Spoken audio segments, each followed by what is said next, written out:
Hello everyone, very good evening to all of you. कैसे हो sir? Welcome to Vidyanandi classes. चलो जी, हम लोग आ जाते हैं 11th BST business studies.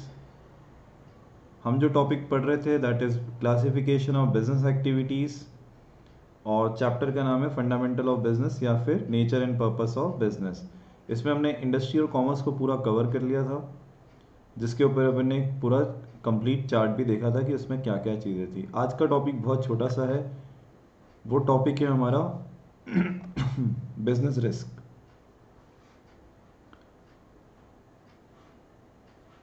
Okay जी, कल हमने हिंड्रेंसेस वगैरह ये सारे टॉपिक कवर कर लिए थे। आज हम स्टार्ट करते हैं हमारा topic business risk. Okay, what do you mean by business risk? Business risk क्या होती है? It refers to probability of losses और इनएडिक्वेट प्रॉफिट्स। मतलब दोनों चीज़, लॉसेस भी हो सकते हैं या जितना आपने प्रॉफिट सोचा था उतना प्रॉफिट नहीं हो रहा है ड्यू टू अनसर्टेनिटीज और अनएक्सपेक्टेड इवेंट्स। कोई ऐसी चीज़ हो गई जो आपको मालूम नहीं थी, कोई ऐसी अनसर्टेनिटी आ गई विच आर बियॉन्ड कंट्रोल, जो आपके कंट्रोल के बाहर है। एक बार क्या हम वापस से इस चीज़ को देखें? Yes, it is the probability of losses और इनएडुकेट प्रॉफिट्स, ठीक है, ड्यू टू अनसर्टेनिटीज और unexpected events which are beyond control. अगर ऐसे कंपोनेंट्स हैं तो आपका क्या होगा? बिजनेस रिस्क कहलाएगा। क्लियर? Yes sir. नेक्स्ट आता है, in simple words we can say business risk means a chance of incurring losses और less profit than expected. Nature of business risk की बात करेंगे और कॉजेज ऑफ बिजनेस रिस्क की बात करेंगे। दो ही टॉपिक है आज। सबसे पहला आता है हमारा नेचर ऑफ बिजनेस रिस्क, इसमें 4 पॉइंट दे रखे हैं। कॉजेज ऑफ बिजनेस रिस्क में भी आपको टोटल 4 पॉइंट दे रखे हैं। नेचर ऑफ बिजनेस रिस्क क्या बोलता है? सबसे पहले, business risk arise due to uncertainty. Business risk जो होती है वो अनसर्टेनिटी के कारण होती है, और अनसर्टेनिटी से उनका कहने का मतलब ये है कि फ्यूचर में क्या होने वाला है हमें नहीं मालूम। What is going to be happen in future, वो हमें नहीं मालूम।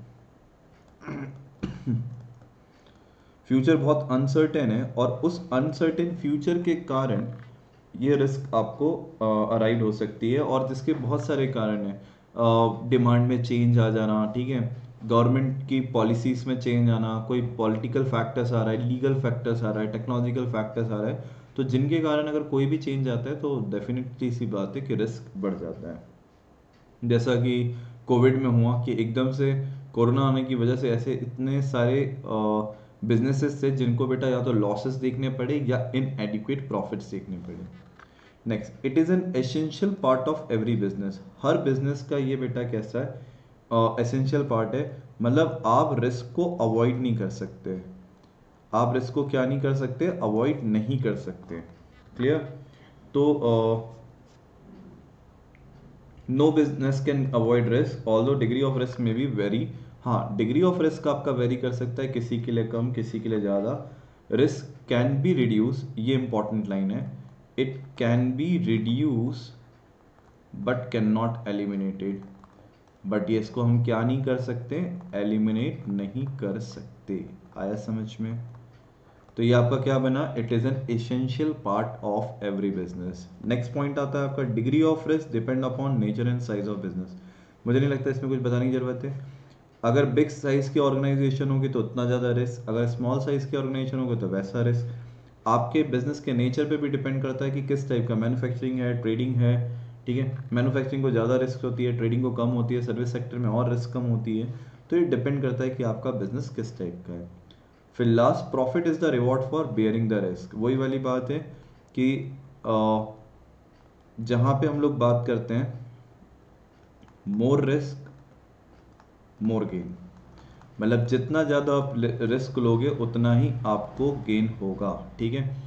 बिना रिस्क के कोई गेन नहीं, नो रिस्क नो गेन वाली कहानी है। Larger the risk more is the profit, और विदाउट रिस्क तो बेटा आप प्रॉफिट भी एक्सपेक्ट नहीं कर सकते, ठीक है। तो एक एंटरप्रेन्योर के लिए रिस्क को बेयर करना ही उसके लिए कहीं ना कहीं रिवॉर्ड बन के आता है प्रॉफिट के रूप में।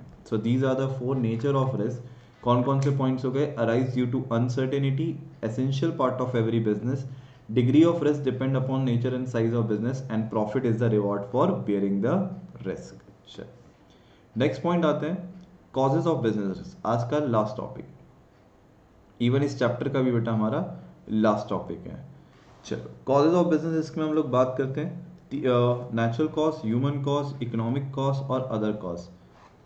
सबसे पहले आते हैं हम लोग नेचुरल कॉजेज पे कि रिस्क काय के कारण होती है। कई बार तो हमारे नेचुरल कॉजेज होते हैं, नेचुरल से आप खुद ही समझते हो कि अर्थक्वेक है, फ्लड्स है, ड्रॉट्स है, सुनामी है, ये सब चीज़ें ऐसी जो आपके कंट्रोल के बाहर है और ये आपको हैवी लॉसेस देके जाती है, तो कहीं ना कहीं इनका रिस्क हमेशा बना रहता है। क्लियर? तो ये भी आपका एक बहुत बड़ा कारण है रिस्क का। नेक्स्ट है आपका human causes.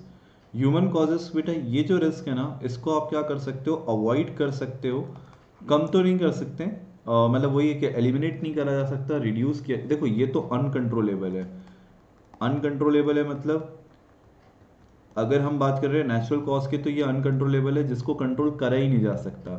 But human cause एक ऐसा रिस्क है जिसको कंट्रोलेबल है, जो कंट्रोल किया जा सकता है कुछ हद तक। जैसे dishonesty of employ hamper the production, या आपके एम्प्लॉय ने कोई बात लीक कर दी, तो ऐसे जो चीज़ें होती हैं ये एम्प्लॉयज़ के द्वारा आप इनको रिड्यूस कर सकते हो, बट कहीं ना कहीं ये आपको एक ह्यूमन कॉज के रूप में हमेशा एक डर बना रहता है। ठीक है, chances of loss due to human being और एम्प्लॉयज ऑफ द ऑर्गेनाइजेशन। आपके किसी एम्प्लॉय ने मशीन को प्रॉपर हैंडल नहीं करा, या फिर उसने कोई बिजनेस की इंपॉर्टेंट न्यूज़ को लीक कर दिया, स्ट्राइक हो गई, राइट्स हो गए, इनके कारण आपका रिस्क क्रिएट हो जाता है। Next economic causes. Economic causes में price fluctuation in market, change in fashion taste, जहाँ पे आपका मनी रिलेटेड रिस्क आ रहा है कि मार्केट में ऐसा कुछ हो गया है कि जिसके कारण अब आप कुछ कर ही नहीं सकते, तो वहाँ पे आपका इकोनॉमिक कॉजेस क्रिएट करते हैं। ठीक है, कस्टमर की डिमांड चेंज हो जाना, उसको कंपटीशन इतना है कि बहुत सारे लोग अलग अलग प्राइस पे बहुत सारी चीज़ें मार्केट में निकाल देते हैं, जैसे price fluctuation in market, change in fashion taste etcetera. तो ऐसे बहुत सारे पॉइंट्स है बेटा जो आपके इकोनॉमिक कॉजेस के पार्ट बनते हैं। एंड लास्ट जो इन तीनों में नहीं आया वो काय में आएगा आपका अदर, या फिर इसको फिजिकल कॉजेस के नाम से भी जाना जाता है। ठीक है, तो natural causes, human causes, economic causes and other causes. Other में आपके बेटा पॉलिटिकल डिस्टर्बेंसेज है, मैकेनिकल फेलियर्स है, फ्लक्चुएशन ऑफ एक्सचेंज रेट्स है, ये सब वो पॉइंट्स हैं जो कहीं भी कवर नहीं हो रहे हैं अगर, तो ये आपको ये भी कहीं ना कहीं रिस्क का कारण बनते हैं, अनफोर्सीन इवेंट्स जिसे कहा जाता है। ठीक है, तो कॉजेज ऑफ बिजनेस रिस्क में 4 पॉइंट्स हैं, natural causes, human causes, economic causes and other causes. तो ये था बेटा आपका आज का topic, that is business risk. बहुत छोटा सा टॉपिक था। अब देखते हैं, देखो हमने इस चैप्टर में सब चीज़ कवर कर ली है। एक बार मैं आपको इसका इंडेक्स दिखा देता हूँ पूरा, ये लीजिए। इंट्रोडक्शन वाला पार्ट हो गया, business and development of an economy का वाला पार्ट हो गया, human activities, concept of business, characteristics, objectives of business, role of profit in the business, classification of business activity जिसमें इंडस्ट्री और कॉमर्स के भी ऊपर जितना क्लासिफिकेशन हमने सब पढ़ लिया, business risk, nature risk, nature of business risk and causes of business risk. बेटा ये सारे पॉइंट्स हम लोगों ने कंप्लीट कर लिए टोटल 6 लेक्चर्स में, और ये 6 लेक्चर्स कितनी देर के होंगे? Hardly 15 to 20 minutes, that's it.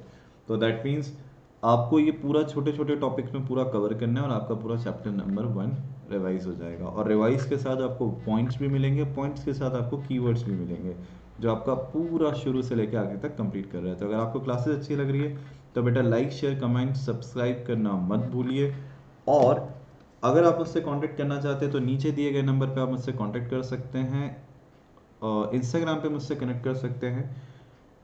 और इसके अलावा अगर आप इकोनॉमिक्स और अकाउंट्स के लिए पेड क्लासेस करना चाहते हैं तो बेटा ऑनलाइन क्लासेस रहती हैं जिसमें आप पेड क्लासेस के लिए अप्लाई कर सकते हैं। ऑफलाइन क्लासेस इंदौर में अवेलेबल है, तो आप मुझसे कनेक्ट कर सकते हैं। और अगर कोई चीज़ है तो आप बिल्कुल कमेंट में कर सकते हैं। अगर आपको क्लास अच्छी लग रही तो please like share comment subscribe करना मत भूलिएगा। चलो आज के लिए इतना ही, thank you so much, bye bye, take care. बहुत जल्दी आपसे लाइव मिलेंगे। चलो बाय बाय, टेक केयर।